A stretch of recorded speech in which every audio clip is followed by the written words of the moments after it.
नमः संस्कृताय बच्चों। इसके पहले आपने कर्ता व क्रिया के संबंध को जाना। कर्ता जिस पुरुष व जिस वचन का होगा, क्रिया भी उसी पुरुष व उसी वचन की होगी। इसके लिए आपको कुछ शब्द रूप और कुछ धातु रूप याद करना पड़ेगा।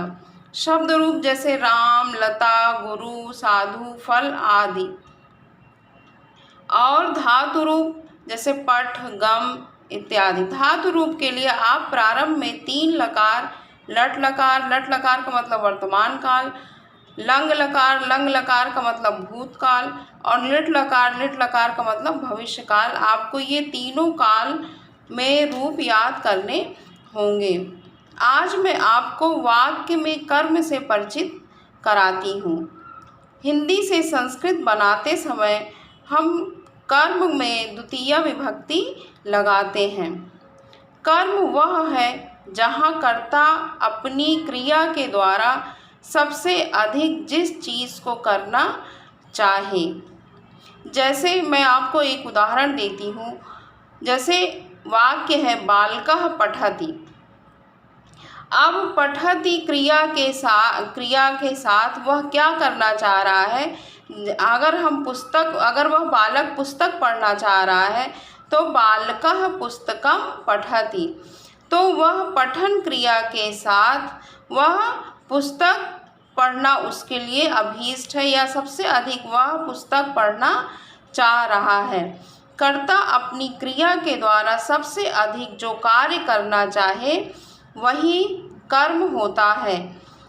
एक और उदाहरण से आप यह बात समझिए। जैसे आप कुछ पढ़ना चाहते हैं। आपने अपनी अलमारी में बहुत सारी पुस्तक रखी है।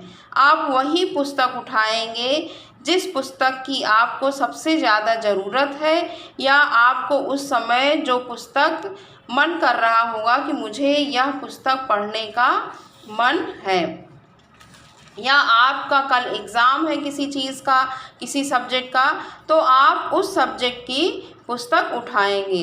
तो आपके लिए पढ़ने की क्रिया के लिए कर्म क्या हो जाएगा? वह पुस्तक। जैसे कोई छात्र कहीं जाना चाह रहा है, छात्रः गच्छति, एक उदाहरण है छात्रः गच्छति। तो छात्र जो करता है वह गमन क्रिया के द्वारा कहाँ जाएगा? छात्र सबसे अधिक जाना विद्यालय पसंद करेगा, तो छात्रः विद्यालयं गच्छति, मतलब कर्म यहाँ पर विद्यालय है। जैसे आप इस समय अनुवाद पढ़ना चाह रहे हैं तो सबसे अधिक आपके लिए इस समय वांछित अनुवाद है, तो छात्राः अनुवादं पठन्ति। इस प्रकार कर्ता द्वारा किए जाने वाली क्रिया से कर्ता को जो सबसे ज़्यादा इच्छित है वही कर्म होता है। जैसे मैं आपके सामने कुछ उदाहरण प्रस्तुत करती हूँ। अब पहला सेंटेंस जैसे इसमें लिखा है बालक लिखता है, उसकी संस्कृत होगी बालकः लिखति। तब इसमें कर्म क्या होगा? जैसे बालकः लिखत तो क्या लिखता है? पत्र लिखता है, तो बालकः पत्रं लिखति। अब पत्रम जो है यहाँ द्वितीय विभक्ति पत्र में प्रयोग होगा और पत्रम हो जाएगा, बालकः पत्रम लिखति। मैं जाता हूँ, अहम गच्छामि, इसका अनुवाद होगा अहम गच्छामि। फिर जाने की क्रिया के द्वारा कर्ता कहाँ जाना चाहता है? विद्यालय। इसका मतलब यह है कि जाने की क्रिया के द्वारा वह सबसे ज़्यादा उसकी इच्छा विद्यालय जाने की है, इसलिए यहाँ विद्यालय क्या हो जाएगा? कर्म। अहम विद्यालयं गच्छामि। अब विद्यालय में द्वितीय विभक्ति लगेगी और यह विद्यालयम हो जाएगा। जैसे कन्या खाती है, कन्या खादति।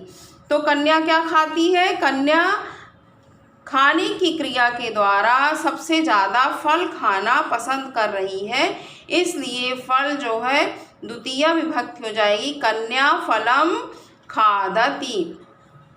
वह आता है, सः आगच्छति। वह घर आता है, वह आने की क्रिया के द्वारा कहाँ आता है? घर आता है, तो सः गृहम् आगच्छति। इस प्रकार हम घर के संस्कृत गृहम होता है और उसमें हम द्वितीया विभक्ति लगाएंगे। जैसे श्याम पढ़ता है, श्यामः पठति। अब पठन क्रिया के द्वारा वह क्या पढ़ता है? श्यामः पाठम पठति। पाठ में द्वितीया विभक्ति लग गई है। रमा ने लिखा, रमा अलिखत। रमा ने लेख लिखा, रमा लेखम अलिखत। मैंने पढ़ा, अहम अपठम। मैंने पुस्तक पढ़ा। पठन क्रिया के द्वारा उसने क्या किया? पुस्तक को पढ़ा, इसलिए पुस्तक में क्या हो जाएगा? द्वितीया विभक्ति। अहम पुस्तकम अपठम। बालक पढ़ेगा, बालकः पठिष्यति। अब बालक क्या पढ़ेगा? पठन क्रिया के द्वारा वह क्या करेगा? पुस्तकम।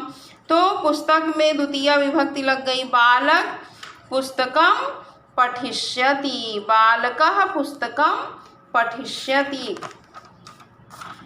अब सेंटेंस है तुम दोनों जाओगे। तुम दोनों की संस्कृत हो जाएगी युवाम। जाओगे गमिष्यथः, युवाम गमिष्यथः। अब जाने की क्रिया के द्वारा वह कहाँ जा रहे हैं? विद्यालय। तो विद्यालय कर्म हो जाएगा और द्वितीया विभक्ति लग जाएगी। युवाम विद्यालयम गमिष्यथः, युवाम विद्यालयम गमिष्यथः। वह दोनों पीते हैं, तौ पिबति। वह दोनों क्या पीते हैं? पीने की क्रिया के द्वारा वह क्या सबसे अधिक पीना पसंद कर रहे हैं इस समय? तौ दुग्धम पिबति। वह दोनों दूध पीते हैं। दूध में द्वितीया विभक्ति लग गई है। इस प्रकार आप अगर ये देखेंगे कि कर्ता ने कर्म को, तो जरूरी नहीं है कि हर जगह को ही रहे, तो आप कंफ्यूज हो जाएंगे कि यहाँ कैसे हम कर्म लगाएं। तो आपको सबसे ज़्यादा समझना ये है कि कर्ता अपनी क्रिया के द्वारा सबसे अधिक क्या करना चाह रहा है, वही जो है वाक्य में कर्म होता है और वहाँ पर आप द्वितीया विभक्ति लगाएंगे।